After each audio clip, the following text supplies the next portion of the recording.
Okay, as I promised, I gave everybody 2 extra minutes. I'm sure we'll have a few more pop in. I know with Zoom, some people arrive fashionably late, and we won't shame them for that. It's totally okay. We're on COVID time, so we're relaxed. So for those of you that are here, though, my team at the University of Central Arkansas Center for Community and Economic Development is so excited you took time out of your day to be a part of our first ever community conversations. Convening is what we're calling this, okay? Not a training, not a workshop. This is a convening of leaders to talk about different issues that we're having to deal with in community and economic development right now. And so what better way to start out these conversations than to talk about hosting virtual meetings. We're going to be providing some information about hosting virtual meetings during this time, but we're also going to have some engaging conversations with you all in breakout rooms. So like I said, UCA-CCD, I'm going to get my team to wave. Dylan Edgell, our assistant director, and Emily Cooper, our project coordinator, and I'm Shelby Fiegel, our director. Our other partners on this event, which we're so excited to have be a part of this, be panelists and breakout leaders. First and foremost, James Hopper with the Winthrop Rockefeller Institute. James is going to be sharing some information with you all today. And then our fabulous, fantastic breakout room leaders are going to be the Arkansas Economic Development Commission's Community Development Division. So Tanya, Brittany, Kristen, Kelsey, and Matt. And then Entergy Arkansas is represented by Tandy. And also, I think I saw Danny in here somewhere, so I'll give a shout out to him too. But Tandy will be leading one of our breakout rooms. So we have a lot to cover in a short amount of time. So we're going to jump right into this. And I'm going to share my screen with everybody. And I think it's up.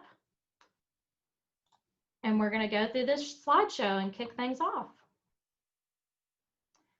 Okay, so how to host a virtual meeting. What we're all dying to answer that question, right? How to do it, how to make it interactive, what to do. Come on, screen. There we go. So planning your virtual meeting, I think you should always start out with thinking about establish those meeting ground rules and stick to them. Develop and follow an agenda. A virtual meeting is much like any meeting you would do in a traditional format, person-to-person, face-to-face. Have that agenda, follow it closely. We created an agenda for today. We're going to follow that agenda as best we can and keep everybody on time so as to best respect everyone's time. It might be even a good idea on your agenda is to actually put a time allotment for each agenda item. I know sometimes we tend to spend a little bit longer on certain topics than may be necessary just because of the extraneous conversation. So I find when you say you're going to allocate 10 minutes, 15 minutes, 20 minutes to a certain item, that keeps the agenda on track. Send the agenda obviously prior to the meeting, maybe more than once. So you all got the agenda when you registered on our website, but I also sent it out this morning. I'm trying to practice what I preached today. And then obviously sticking to that agenda. So making sure there's, once again, no extraneous conversation outside of what you present to your participants. Keep your meetings short, concise, and lively. So obviously in virtual meetings, I don't know about you guys, but I get tired. It's just so different than those face-to-face meetings. I get tired really fast. So either making them maybe short chunks and putting in breaks, but also just making sure those virtual meetings are kept short intentionally, and that you also incorporate lively discussion, making it fun for everybody and interactive. We tend to, in virtual meetings, I know, kind of turn off our cameras and kind of mute ourselves and start working on other things because we're not engaged. So creating that engagement is so important. And incorporating those small group discussions. So today we're going to talk about breakout rooms and we're going to go into breakout rooms. And I think it's so important to keep those conversations flowing and making people feel like they're a part of that conversation. And then obviously using visuals when possible, pictures and videos, which for our next slide, like this, using a picture. We look like the Brady Bunch. That's what I always envision in my head when we're in these Zoom meetings. We're all looking around at each other. Managing your virtual meeting, I would just say make sure all your participants understand their roles and responsibilities prior to the meeting. So another example, within this meeting, we have some breakout panelists. I made sure that I actually named who our panelists are going to be, our leaders for our breakout rooms. So you'll see our names and that we're associated as a breakout leader. And everybody knew those responsibilities before coming to the meeting today. Begin with a game or team building activity that promotes personal interactions, which we're going to do in our breakout meetings. We're going to have some fun conversations with one another. It would have been nice to do some kind of team building activity. We actually had a really big crowd that we weren't expecting today, so we're going to skip over that in the sake of time management. Passing those leadership roles to others on your team. So you'll see today that I'm going to present the first part of my presentation, and then Dylan's going to present the second part, and then James is going to present the third. So we're kind of passing that leadership role along. And then also, like I said, if your meeting does have to be beyond probably an hour, I would suggest incorporating some short breaks, even if everybody stays on the Zoom and you just get up and do some stretches or something. It really just breaks up that time and makes people come back alive again, because like I said, we get really tired when we're in these meetings. Of course, I'm sure everybody has heard this before, but if you're not speaking, making sure that you're on the mute. And as the host of that meeting, also making sure that you know that you can mute everyone or mute others. So that's really important. We have a little meme to remind you, if you could just mute yourself during the meeting, that'd be great. Always keep that in the back of your mind. So some other tips and tricks that I want to share real quick before I throw it on to Dylan is just things to keep in mind as you're developing your meeting. Number one, test, and test again. Testing is so important. My team all the time before a meeting will hop on a Zoom together. And the other day we were just talking about the chats between the breakout rooms and the large room. If everyone could see the breakout room chats, or if they were kept private within that group, and we learned out they were kept private in that group. So that was something good that we learned just by testing. Do a complete run through of your meeting. Make sure that your polls are working correctly. If you're going to incorporate polls, your breakout rooms, finding those tools that are appropriate for your meeting, which we're going to talk a lot about those tools later. Make sure you have appropriate screen sharing, that everybody knows who's going to be sharing their screen, or whether you want to switch to host, co-host capabilities, and whether a webinar is more appropriate for what you're doing versus a meeting in Zoom. Make sure you have appropriate privacy settings. So that's to avoid Zoom bombing. For this particular meeting, you had to register. So I was screening everybody as they registered to make sure we didn't have any Zoom bombers come into our meeting. And you can actually make that registration component a little more built out, where you actually approve each person registering. Making sure that all your technology is working properly. So I asked my speakers to come on about 15 minutes early, making sure their cameras are working, their microphones, and making sure that everybody has the appropriate technology that they need. Also being aware of Zoom updates. So Zoom loves to update their software in the middle of the day. And sometimes when they do that, it changes the features. So always be aware of that. And I would also suggest logging onto your meeting a little early, making sure nothing has changed prior to that meeting. And always have a plan in place if something goes wrong. So if your Zoom crashes, I know they had an outage on Monday with Zoom, and a lot of school districts weren't prepared for that. And so you got to have a backup plan, even if it's just sending out an email to communicate you're going to move that meeting to a later time in the day or to a different day. But if your speaker has connectivity issues, if they can't log on, make sure you're prepared for that. If the host is kicked off, we actually had this happen last Friday during a simulation we were testing. Dylan was the host of the meeting. Zoom just kicked him off, that just for no reason. But we had a backup plan in place because our other staff members were there to take over that host role. So just making sure you're thinking through those things as you plan your meeting.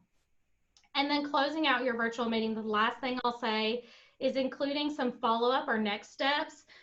So like a real meeting you would have in real life, sending out those notes via email or Google Drive Dropbox, which we'll be doing after this meeting, any notes that are collected. And then also something that I really like, and I'm going to make everybody do at the end of the meeting, is snapping a screenshot of everybody on your Zoom to share on social media. I know our social media content is kind of down right now. because we're not traveling, we're not going all over the state, we're not having meetings. So just showing people what you're doing. Even though you're just on Zoom, it doesn't mean that the work you're doing in those meetings isn't important and that you don't want to share it with your constituents. So something to just keep in mind. And now I'm going to throw it over to Dylan. Thanks, Shelby. So now that we have kind of gone over the more technical stuff about how to run a meeting, I kind of wanted to go over some things that can make these virtual meetings a little bit more meaningful.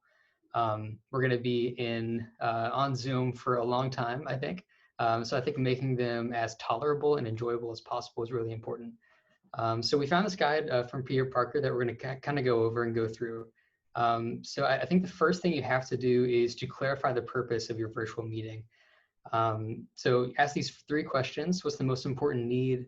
What's the new heart of this gathering? And how can we create that online? And you asking those questions, you might find that this convening or this gathering does not go online. We had CDI, and we couldn't really transition that to an online setting, so we had to cancel it. But other meetings, you might be able to kind of change the context. So if you had a meeting that the purpose was really to get people together to create new connections, you can maybe have a game Zoom or like a virtual happy hour or something like that. So find that new heart of that gathering and then make it the purpose of this new Zoom meeting. The second thing is to use everyone's environment to fill the contextlessness of virtual gatherings. So I love virtual backgrounds. I love pretending like I'm at the beach, but it does kind of, when everyone's using a virtual background, it kind of puts you in this weird space that doesn't exist in real life. So having people's backgrounds or actual backgrounds that you can kind of interact with. You see that I have a bookshelf over here and a calendar. Yeah, I think, having that kind of real life background kind of grounds the meeting in a real setting and kind of builds on that. So next slide. Create an opening ritual. So we're going to kind of practice this in our breakout sessions, but you need to have an opening ritual that doesn't talk about the meeting's purpose. So here's a few questions that we've used. The one we're going to use in this meeting is to show what you're drinking or show your mug or a snack that you're having. In the past, we've used show us something interesting on your desk and why you have it on your desk. And you could also ask if you're going to give a TED Talk, what will your TED Talk be about? So just some kind of fun questions to encourage people to talk and engage with one another at the start of the meeting that will kind of carry on throughout the meeting. Share but digitally. So be sure to give people some digital resources at the beginning of the meeting. We gave you the agenda, and at the end of the meeting, we're going to give you this guide. So just some digital resources that'll keep people engaged on there and allow people some human moments. So you might remember this on the BBC. This guy's kid came, trundling into his interview. He just went with it, and I think that's what we all should do too. So we all have, kids or cats or dogs at home, and I want to see all of them. So don't push them out of the screen. So yeah, I think we should allow people to have those kind of moments. Next slide. Break it up, hosting different conversations in different rooms. So you can do this a few other ways, or a few different ways. So one is to ask your participants to move to a different space, in their building for a new conversation. Another thing we could do is to have breakout rooms that we're about to go into to kind of signal that there's a new conversation happening and to be in a new headspace. Don't ditch the cocktail hours. So this is kind of really important for me, at least, to not just use Zoom and virtual gatherings for business only. So making sure you have kind of those social settings that you can use to kind of have fun in Zoom. I know when you say outreach, we had a few Zoom meetings where we just got together and talked. We had one where we tried to do karaoke. It didn't quite work, but it was still fun. So yeah, just having those kind of more social and fun Zoom meetings to kind of break up the monotony of those kind of business meetings. And finally, keep calm and gather on Zoom. So like I said, we're going to be in this for a while. We need to not pretend like this isn't strange. This is weird. This is a new normal, but we need to kind of power through it and make it as enjoyable as possible. So yeah, I hope that helped, and we will be sending you this guide, and I'm going to pass it over to James for the next part. That sounds great. Thanks a lot, Dylan. I really appreciate it. Next slide. I don't know. Is Dylan, are you in charge or is that Shelby? Shelby has it. I gotcha. It is. We're going to get it back on track. This is one of those technology issues. It was freezing on me. We've all been there. Yes, but it'll be okay. As soon as there it goes, we're going to resume it. Come on. There we go. James, if it takes a second to transition, it's because it's being difficult, because technology does not like us. That's okay. Well, go ahead and go to the next slide then, because that was a picture of where I'm not calling from because I'm at home like a lot of you are today. I'm James Hopper. I'm the Director of Programs at the Winthrop Rockefeller Institute. I'm very happy to be up there. I just left another job that I loved, and one of my former teammates is on the call too, Jessica Dunham from the East Initiative. That's where I came from after about 6 years, and I just transitioned up to the Institute. What I'd like y'all to do is stop listening to me for 1 second. Okay, maybe that got some attention. I want everybody to open up their chat, and I want you to type something, but I do not want you to press send. What I want you to do is go ahead and type in one word to tell me what you are. Are you an optimist or are you a pessimist? I'll give you a few seconds to decide. If you're on the fence, just pick one, but those are your two choices, optimist or pessimist. Spelling doesn't count. On 3, I want everybody, nope, Christy, you done did messed up. Sorry, unacceptable. On 3, everybody paste. 1, 2, 3, go. See, I like that. There's a lot of optimists in here. The pessimist in me didn't think that there would be that many optimists. That's unfortunate. Okay, and I appreciate that. So thank y'all very much. What I'd like you to do is continue throughout this whole thing of going ahead and using that chat function to make comments, to ask questions, anything like that. I've got it pulled up on my screen, so I'll be able to see it. If you have some questions, feel free to shout out. Next slide, if you don't mind, Shelby. Up at the Institute, we're a nonprofit organization that's been around for about 15 years now. And our mission is to continue carrying on Winthrop Rockefeller's legacy and his collaborative approach to transformational change. Go ahead and go to the next slide if you don't mind, Shelby. But the whole idea behind this session is that just because COVID strikes, all of us have a mission. All of our organizations have something to do, and we can't let COVID stop it. It's going to affect it. We know that. But we believe that every citizen has a duty to be informed, be thoughtfully concerned, and to participate in the search for solutions. And that's true before, after, and during COVID, right? Everybody has to do that.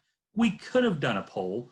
We're not to that slide yet. So we'll get there, I promise. Go ahead, next slide, Shelby, if you don't mind. Okay, so here's what it all comes down to. Governor Rockefeller believed that by working together, we can have transformational change. But right now, it's a little bit harder for us to, join together and gather, especially like what we do. We have a conference center. A lot of you have been up there for a conference. We're transitioning to doing more things online. That being said, we also are still inviting smaller groups up to the mountain and having them to come up, and they're doing social distancing. Everybody's wearing masks and all of that stuff. But Zoom is a lot easier right now. Unfortunately, it's only easier to do it poorly. It's really easy to run a really bad Zoom meeting. And we all know it because we've all been in some. So today is about not making you into a Zoom expert. It's about getting us all a little bit more comfortable leading some Zoom meetings that are a little bit less awful for all of us, for all of our sakes, just to help us all survive. So the first question that I would like everybody to ask is to take a moment and be honest with yourself and your group. Is this meeting one that is actually needed? And will it bring any value and utility to the attendees? Because the best way to fight the Zoom fatigue that we're all battling is probably to have a few less useless Zoom meetings. So is this an email or is this a meeting? If it's an important gathering then maybe Zoom's the right answer. How many people are you trying to get to join you together? If you've got 2 or 3 people, it's a lot easier to handle a Zoom meeting and to make everything work correctly. If you've got 80 people, it's going to take a little bit more comfortability, and it's going to take a team, honestly, to manage everybody. The third question I want you to ask is, how comfortable are you doing this virtually? Do you like technology? Are you comfortable with Zoom, or does it make you nervous? If you're nervous about this, it's probably not going to go well. And the best way to get a little bit less nervous is to practice and to join things like this. But these are the questions I want you to ask yourself before you ever put a Zoom meeting together. The fourth question is really, what type of a meeting is this? Are you wanting to just inform people? You know, is it a panel discussion? Is it a lecture? Is it just a slideshow that, you know, somebody is going to be talking about while you're seeing it? Or is this an actual discussion, a convening? You're trying to gather the leadership from your nonprofit together to do some strategic planning. Each of those different meetings is going to look different and is going to require a different level of Zoom knowledge and comfortability to just make it actually work well. That last bullet is also really important. You know, how many people do you have on your team to help you manage the meeting? Not how many people are on your team, but how many people do you have that can actually be helpful? For instance, if somebody gets possibly unmuted on accident, you want to have a tech support person there to help you mute someone real quickly, right? And that happens in every single call. You have to have a team ready to go. If you want an engaging meeting, you need it to be a little bit more further to the right-hand side of a spectrum. The purpose for a meeting goes all the way from on the far left to just inform people, to tell a story, to share slides, that kind of thing, to consulting, involving, collaborating, and then empowering. If you're trying to get people empowered, trying to get consensus thoughts together, to develop a strategic plan, something like that, you're going to have a naturally engaging meeting because people are doing things. If all you're doing is showing slides, though, it tends to not be as naturally engaging. So you have to use some more of the tools and things that we're going to be practicing during this call today to help make it a little bit more interactive. I had everybody type into the chat when I first started, right? That pulled a few people away from an email that they were typing on, I'm guessing. When we do an Insta poll here in a few minutes, that's going to pull everybody away from other things that they're doing. When we go into breakout session rooms, you're going to see even more of that because we'll be talking in small groups. So it's about structuring the meeting so that people can't help but be engaged. Sometimes that's using tools like we're going to be talking about next. Sometimes it's about, you know, the structure of the meeting too. So some of the basics that we want to go over just real quickly are seen by hovering over your Zoom screen. Even as a participant, you get access to some of these tools, but when you're hosting, you'll get access to even more. On the bottom left is the mute and unmute button. You'll also have the stop video. Why don't we all just go ahead and stop our video for 1 second? I'll go ahead and stop mine. And all of a sudden you can't hear me anymore. As soon as I open my video back up, you should be able to see me, but now unfortunately I'm going to press. See, the mute button does work. The best part is, as a host, you can actually mute and unmute and turn off everybody else's video. So make sure to use that power wisely and use it all the time to mute people. It's the one time this actually works, so use it as much as you can. You can also record. So if everybody wouldn't mind, when you press the record button, one of the options that we have checked on our account that we're using right now is that you have to ask the host to give you permission to record. That's a good one to have if you're discussing private things. Otherwise, people can just start recording willy-nilly. You might also all notice that right now you're being recorded. Up in the top left-hand corner of the screen, you'll see a little red recording button. When you record from your own perspective, you will only record everything that you see. So here in a few minutes, when we go into breakout session rooms, you will only get a recording of the room that you're in. That's true whether you're the host or just a participant. So if you want a record of everything discussed and you go into breakout session rooms, you can't do that. You can only record what you see. So it's something just to remember. Go ahead and go to the next slide if you don't mind. And let's go ahead and fire off that little Zoom poll that we have too. We'll show everybody what that looks like. It's just taking a moment to switch It's all good. to the next slides. There we go. And then I'll pull up the poll for everybody. Yeah. While she's pulling up that poll real quick, I'm going to respond to Christy in the chat.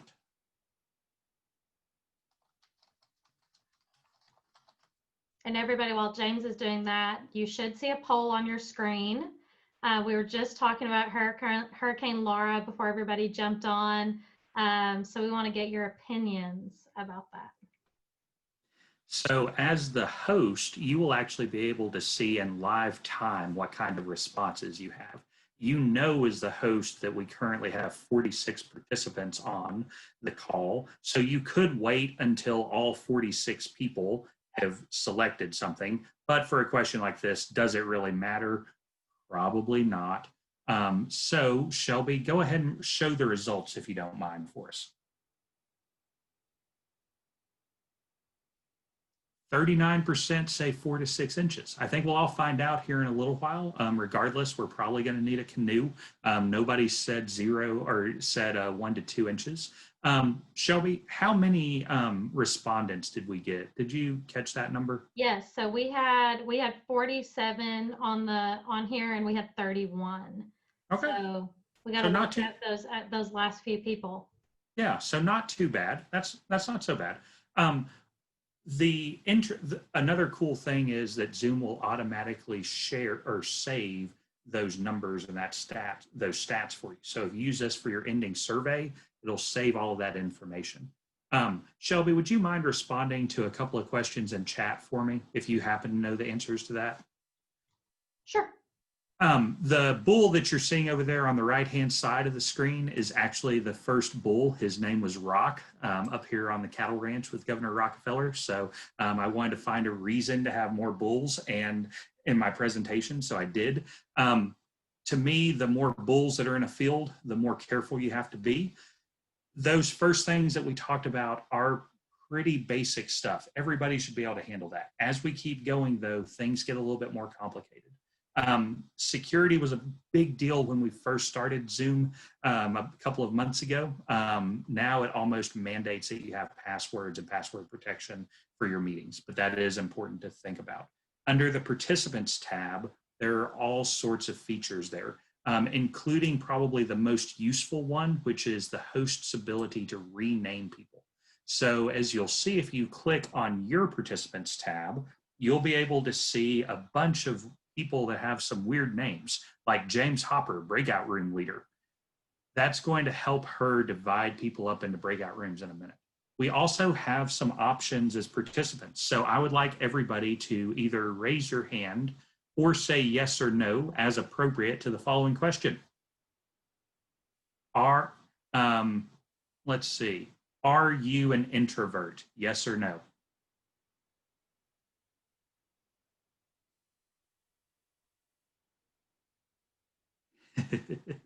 And we've got some people using chat, and then we've got some people using the participants tab. So go ahead and go to your participants tab, which is right over there next to your mute and your video panel, and click on participants. Down at the bottom, you will see some yeses, nos, raising hands, etc. So using that feature, would you say you're a yes, an introvert, or no, not an introvert? And you can see the responses there. It's just another different way to get people to engage, right? And then Shelby, go ahead and clear those out whenever you're ready. No big deal there. There aren't any wrong answers. None of you can see this option because only the actual host can have control over this. And that's the breakout session rooms. To be honest, the only good way to learn how to do those is to practice those and watch some Zoom videos. But you definitely want to practice those. I can't suggest that strongly enough. There is the ability to share a screen, but in our case, we have disabled participant screen sharing so that not everybody tried to share their screen all at the same time. Right now, that's the function that Shelby's using to keep us all kind of on the same page. The last thing that I would like you to all at least look at is possibly the most important tip that I'm going to give today. On the mute button, there's a little arrow. When you hover down there in the bottom left-hand corner, there's a little caret. Click that caret, and I want you to click one little button for me. Switch to phone audio.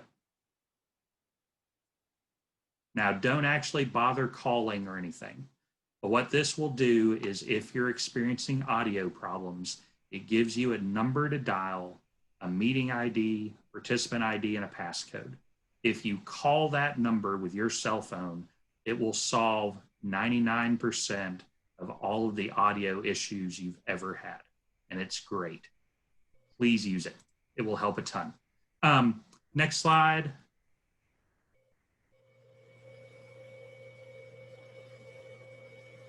And what I'd like you to just remember, oh, it went one too far, but that's okay. We were going to do a little bit of advanced polling and breakout rooms. We already did one poll. We're running a little bit short on time. I want to get us back onto schedule. So what I'm going to recommend is when we go into the breakout rooms, that you think of it from the participants' perspective of what makes sense for this. What are we doing that could work with my group? The reason for that is you're a participant right now. See it through the eyes of somebody that's joining one of your meetings. Figure out what's working well, figure out what is not working out so well. If you want to collect everybody's thoughts, do you want to use Google Docs or some of the other features that we may explore here in breakout session rooms here in a little while? Go ahead and go on to maybe final slide, I think. Yeah, final slide.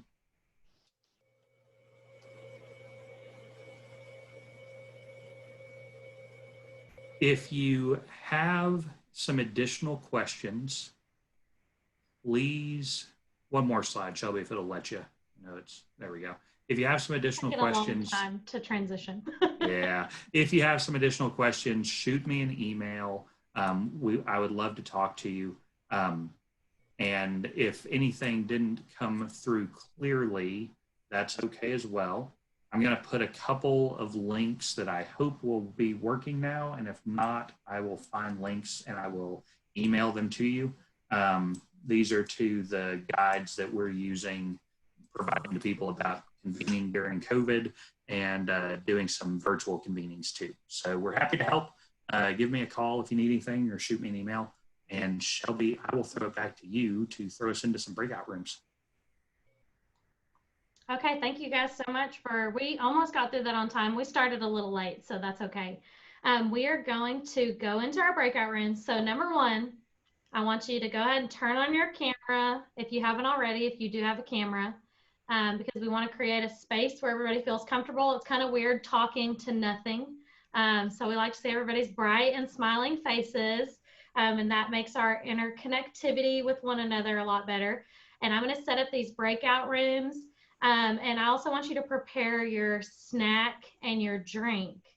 So if you have a snack or a drink that you brought today, we want you to go ahead and be able to share that. So get prepared. Okay, I've created the rooms. I'm going to real quick move some of our leaders around to these rooms. I want to make sure we have a breakout room leader in every room. So just give me 1 second to do that. Shelby, will you talk us through your process so we know what you're doing, so we might be able Yeah, to? that's a great idea, Rhonda. I can talk what I'm doing as I'm doing it. So in breakout rooms, you can actually choose to pre-assign breakout rooms. So if you get people to register, you can pre-assign them from that registration list within the Zoom platform. What I opted to do today, since we had about 85 people register for this, and we still had some registrations coming in this morning, I asked Zoom to just automatically randomly break everybody out into a room. So the downside to that is I'm having to manually move some of my breakout leaders around. So that's the only downside there is to that. This is going to take me just 1 second to do that. And I also want to make sure that everybody's rooms have like an equal number of people in them.